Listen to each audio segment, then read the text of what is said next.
Hey guys, and welcome to the Diabetic 365, today's new episode. And today we have a very special guest, Sysy, and she is from Girl's Guide to Diabetes.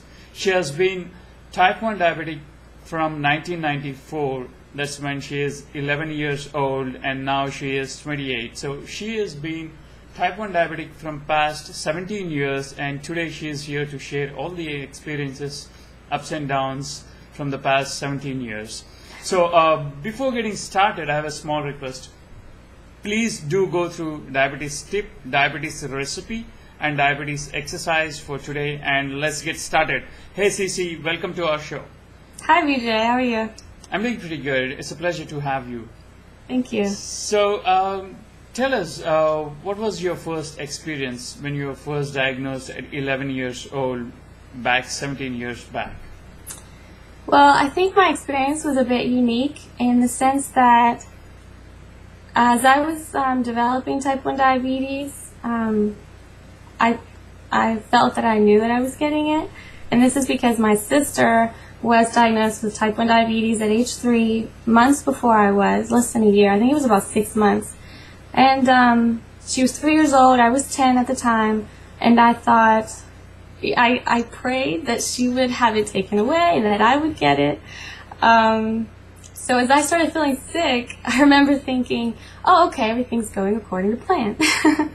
And sure enough, we were both stuck with diabetes. And so both are type 1? Yes, type 1. Okay. And so I suppose that in a way it was an advantage that both of us had it, because in one household we had each other, you know, with him to relate and not to feel so alone or isolated. You know, we did outside of the house, but at least, you know, there was another sister who knew what was going on.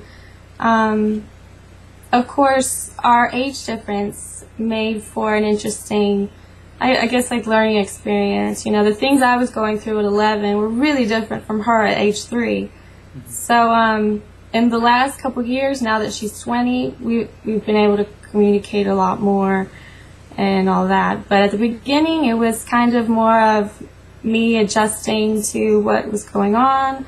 And I was telling my parents, this is what she feels when she's low or high, because she wasn't able to articulate. So I think that at the beginning I had a unique experience where I sort of expected to become type 1 diabetic, and at least at first, I took it as a challenge, mm-hmm. not knowing how long lasting it would be. Mm-hmm. So how was your college or, by the way, your school experiences when you had first diabetes? I know you played a lot of pranks with your maths teacher. Yeah. So how was your experience in school or in your college later? I had a really hard time, I think, because the years where my diabetes was not very well managed were the years that coincided with the years I was in school. And therefore, you know, with high blood sugars, I would have a hard time concentrating. You know, the blackboard would literally be blurry.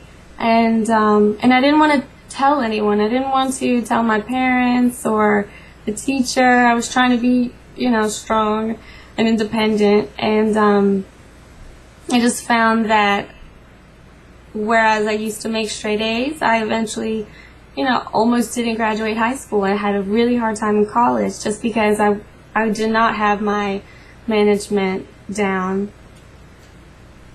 So the next question is, but how did you make this as a complete lifestyle change later, you know, to cope with diabetes? Two things, I think, over the years. First of all, habits, healthy habits, I've found, like lifestyle habits, I've found were the solution to the problem that I always had growing up, where I felt I did not have enough discipline. And turns out I have the same amount of discipline anyone else has, I think. I think we all have about the same amount. It's just some people have the habit of eating unhealthy and some have the habit of eating healthy.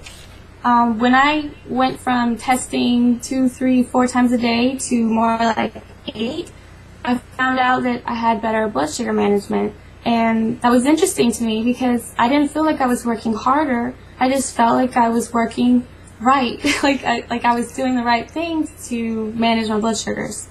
So getting slowly transitioning into more exercise, healthier eating, and testing more often.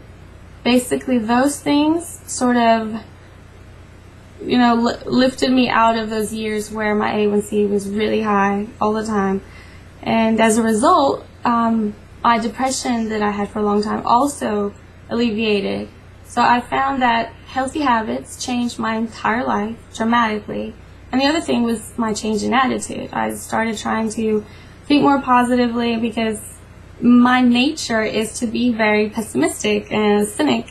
So I think that if I can do it, if I can turn around my thinking to more positive, I think anyone can, because like I said, I'm the type of person that, I don't know what it is, but I've always been, cautious, and I worry a lot. So trying to, instead of seeing, like this morning, it was raining outside, and my initial thought was, oh, I can't take the kids out because it'll be muddy. And then I thought, how fun it'll be to go outside and play in the rain. You know what I mean? Like, I've done that over the years, and it's made a world of difference. So, you said you had this anxiety attacks, and also you were very overweight and also depressed. What was your turning point, and how did it occur?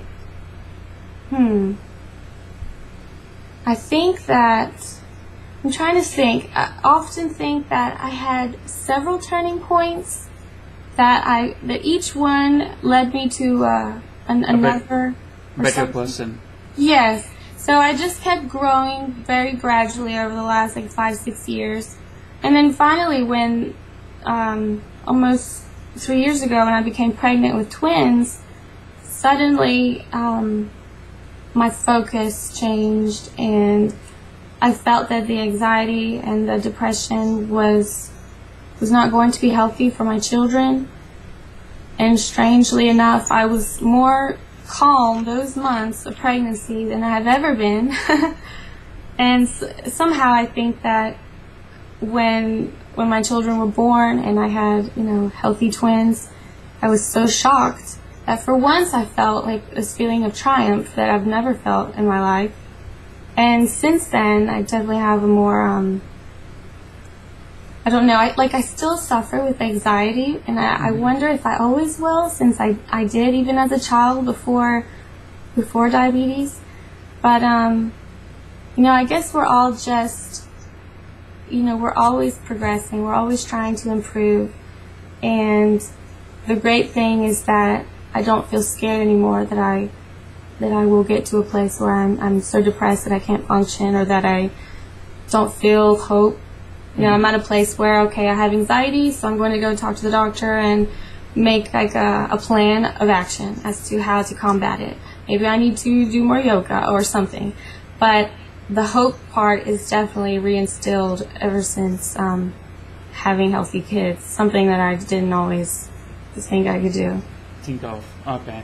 So how is your how your mind affects your diabetes, and how to make best out of it? Well, it's so hard because, first of all, the diabetes lifestyle is so, it's like your website, it's 365. It is, all day long, all night, every year. It never goes away. And with that is so tiresome. And high blood sugars actually increase one's likelihood for depression and anxiety. So it's like this spiral effect that can take place if one doesn't somehow find a way to get a grip on blood sugars. So my priority was my priority still is to get my blood sugars, as in range as possible. I try to put a lot of energy into that, and I know that it's worth it, because when my blood sugars are high, I do get depressed much faster. My mood, I find that one day of high blood sugars will take my mood down a little bit, And the next day, maybe I'll do something, maybe I'll skip a workout because the last day was so difficult. And maybe that skipping a workout will somehow cause me to skip the next week, and it'll just snowball effect. So having, trying for consistent blood sugar management has helped me at least to get a grip on the mental stress that diabetes causes. And tell us about, you have been in relationship and you already had diabetes, and you have been in relationship, and now you're married and you have a good, nice, healthy kids. So the first question here is, how difficult is it to be in a relationship if you're diabetic, to find a good partner who can understand you?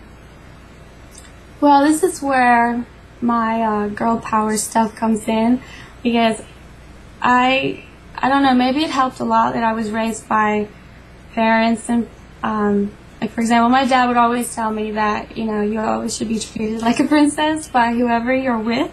In other words, he meant a lot of respect. And therefore, I have always felt that if someone who I was interested in, who was interested in me, did not respect the fact that I had diabetes and all that came with it, he was no good for me. And so luckily, my husband, who actually I was friends with for years before ever dating, it was an easy decision for me to even be friends with him, because anytime I had to deal with a low blood sugar or check my blood sugar, I had support from him, and I didn't have any he never looked at me weird, or, those subtle things actually can hurt someone a lot. Someone look at you like, "Ugh, what are you doing? Ooh, I don't like needles." He was always so supportive of the fact that I was trying my best to be healthy, and whatever I had to do was great. And so I think that for other women, and this is what I tell people, if you want to give someone time, because maybe they need to learn about your diabetes or accept it or whatever, but eventually, if your partner does not support your diabetes, they do not support you, because you come together, as a package. Mm-hmm. So